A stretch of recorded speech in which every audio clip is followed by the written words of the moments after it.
This is the game I've been working on for the past few months, Paranormies. It's an online co-op game where you and your friends explore maze-like dungeon dimensions, and drawing the map to navigate them is all up to you. Or, in gamer buzzword terms, it's an extraction roguelike game where the meta progression is the map that you chart. Although there are some light RPG elements like leveling up for meta progression as well.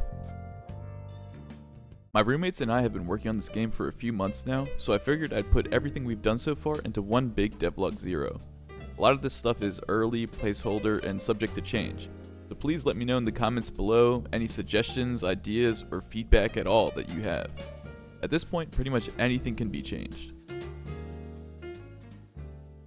Let's go over the story for the game before we get any further. A lot of this isn't implemented yet, so activate your imagination with me. The idea for the plot of the game is that you play as a local 20-something hometown chud named Johnny Garushi and the crew that he's gathered together. Johnny's kind of a slimy guy, but he has a good heart when it comes down to it. In this world, there are these portals that have opened up to these other dimensions called dungeon dimensions. They're expansive and confusing, biomes change as you delve deeper into them, teeming with monsters and secrets, but most importantly, they're full of loot.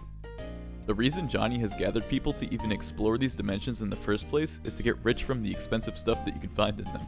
However, as the crew gets more and more involved in these dungeons, they get wrapped into antics like saving lost kids or defeating world-threatening boss monsters. The game isn't linear, so we plan to sprinkle story and lore in through item descriptions, NPC dialogue, and environmental storytelling.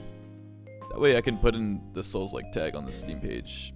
And there is a dodge roll, so I mean...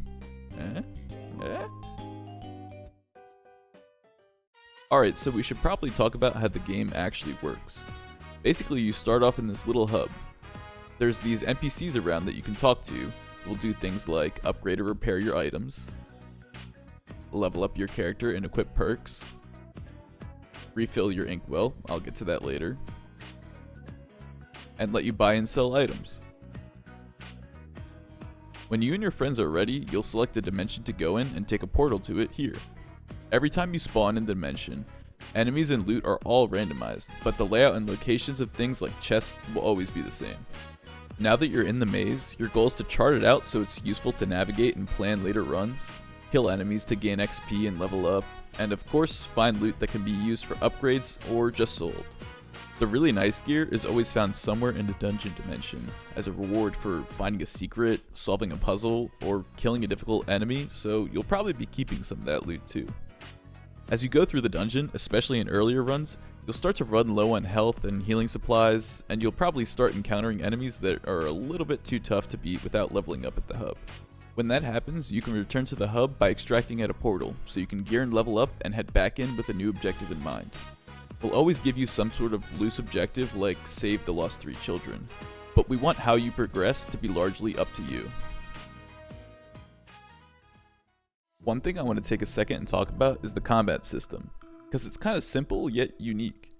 It's a tippers based system where your goal is about positioning yourself to hit your attacks at their most effective points. Think Marth from Super Smash Bros. So for swords, you want to try to hit the edges of your attacks. Axes, you want to hit the bottom of your chops, and for spears, you want to hit, well, the tips. It's a system that we hope encourages players to focus more on spacing and learning how to fight around enemy behavior, rather than just spamming attacks. Since I'm pretty happy with the way weapons function, I'll give you guys a little tour of how the system works. This is the Knight Sword. It's a pretty powerful sword with a 3-hit combo. It has a separate sprite for when it's grounded and a drop shadow here. It's also got a bunch of hitboxes here, which correspond to its different attacks. The way these get activated is actually by animation events in the sword's attack animation. So each time you do an attack, you can turn on the corresponding hitbox, just pass in the correct index for which one it is in this list in the inspector. And don't forget to turn it off once the hitbox should be gone with turn off all hitboxes. Here's how they look getting turned on in real time. Okay, so now we know how all these hitboxes get turned on, but how do I detect if your hit on the enemy is a tipper or not? Each hitbox that should have a tipper has a child hitbox, which is identical to the regular hitbox.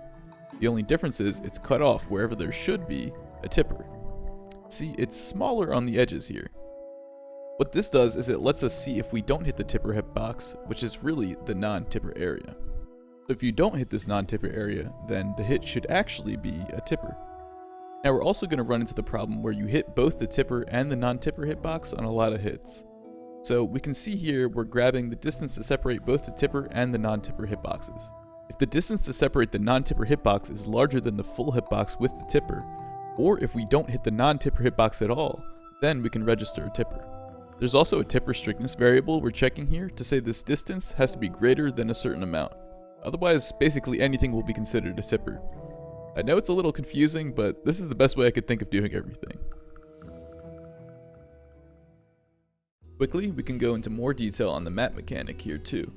To my knowledge, there aren't many games which provide you with in-game tools and expect you to draw a map yourself. If you're an Etrian Odyssey fan though, you might feel right at home. But other than that, and a GMTK Game Jam game called Curse of the Amethyst Skull, I can't think of any other games that do it. If anyone knows Ball though, please drop it in the comments so I can get some inspiration. The way our map mechanic works is pretty simple.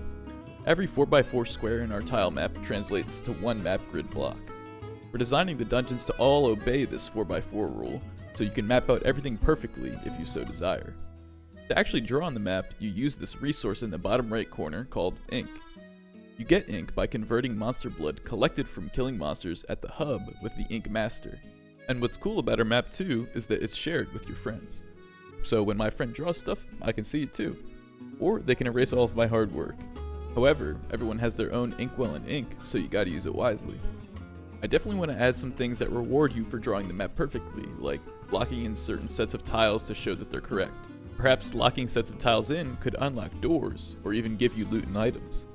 Currently, the map lets you draw, erase, mark stuff, and even type stuff. I was thinking of adding a line tool for drawing routes, but I'm not sure how useful it would be. What do you guys think? I'm pretty happy with the freedom the map tool gives you now, and I think it's a pretty decent balance between drawing every single detail versus just enough to be a guide. Definitely expect more updates to this in future devlogs. This is the part of the game though I'm most worried could end up being a bust. It's possible having to map out everything yourself could get annoying instead of fun, and I'm really curious to hear your guys' thoughts on the idea.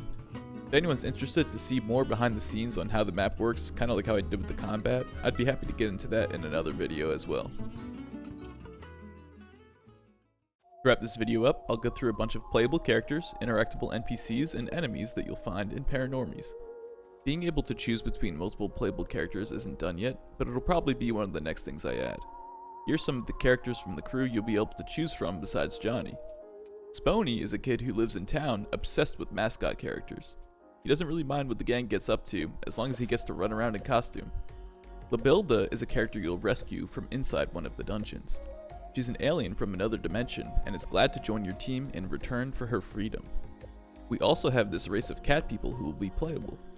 Notably, this is Buggy. She's actually based off one of our own cats in real life. And she's very cute. There's a lot more characters that you'll be able to play as, so look out for them in future videos. Now for NPCs, we have a sassy blacksmith who can upgrade and repair your weapons, a cryptic priest who lets you level up and equip perks, a doctor who sells healing items, the ink master who refills and upgrades your inkwell, a weird guy who loves berries and any berries you sell to him will go for extra money, and a general shopkeeper for basic items. One thing we really wanted to do was include hidden shopkeepers throughout the mazes, so don't expect all of your shopping to be done in the hub. Finally, I'll highlight a couple enemies. We have the Pajama Men, which are the first enemy I made. Their lunge attack can get you from far away, and if you let them get up close, they have this double slash that'll drain your HP super quick. They're weak to slashing damage though, so using a sword will do extra damage to them. We also have these Hornets, which have a razor spinning attack. They're weak to blend attacks, so use something like a bat to squash them. The final enemy currently implemented in the game is this Moose. He basically just walks up to you and whacks you. He's weak to piercing damage, so spears and stabbing knives will do more to him. There's lots more enemies that currently have animations but just aren't implemented yet, so I can show you guys more once I make them function. Thanks so much for watching our first devlog. I'm happy with where we are, but there's still a long way to go on this journey. Some of the next things I'm expecting to tackle will be making projectile enemies and weapons with magic, the ability to play as other characters, and lots more. If you're interested in keeping up with progress on the game, subscribe, follow our socials, and you can join the Discord I've just made for the game. Links will be in the description, and I'll see you next time.